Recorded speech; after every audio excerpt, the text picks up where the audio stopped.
continues. In his debut memoir, Highway of Death, Braxton Hamilton gives us a raw, sometimes funny, and a deeply human look at his years working with the Department of Defense team in Iraq.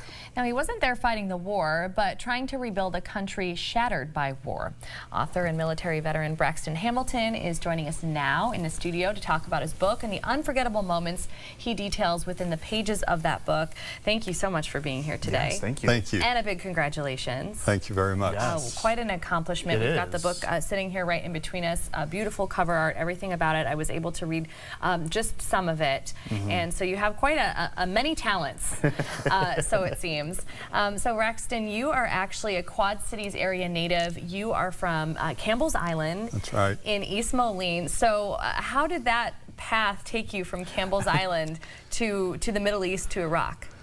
Well, I'm a third-generation Marine. My grandfather and father were in the Marine Corps, so I joined the Marine Corps right out of high school, and I never really was part of what I felt was a mission during that time. It was always during peacetime.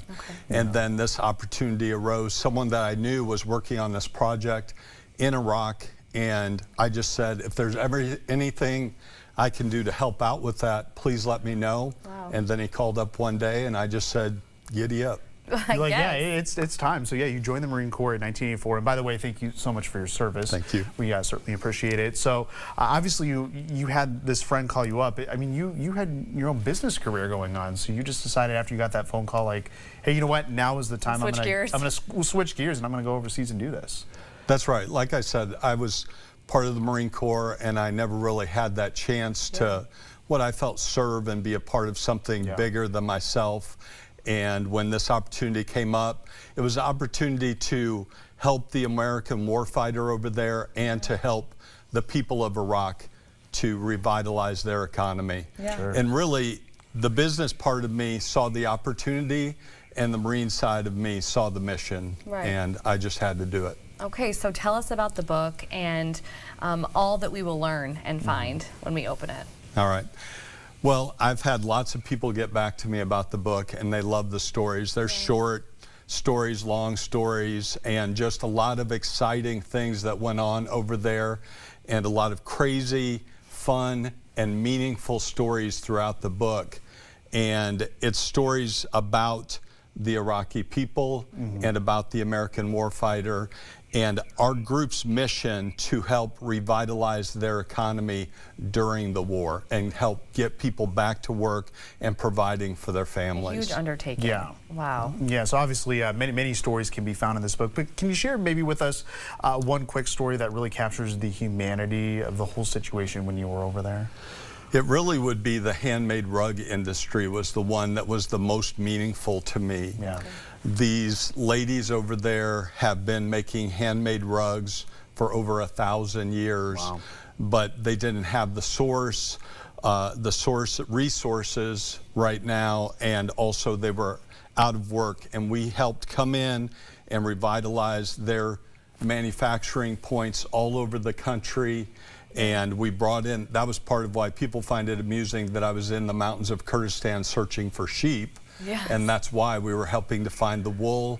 And then we brought in world-class designs and helped those women get back to work and provide for their families.